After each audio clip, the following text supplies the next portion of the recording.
Kiyevin knyazı olan Igor'u Drevyanlar öldürdükten sonra xanımı Olga ilk elçiləri diri-diri torpağa bastırmışdı.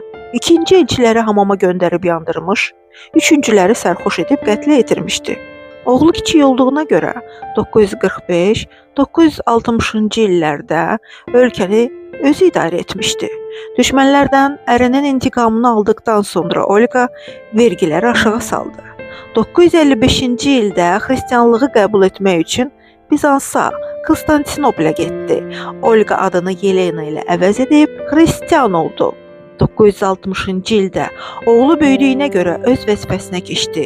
Olga istəyən bütün şəxsləri xristian olmağa dəvət edirdi. Yaşlanan Olga 969-cu ildə vəfat etdi.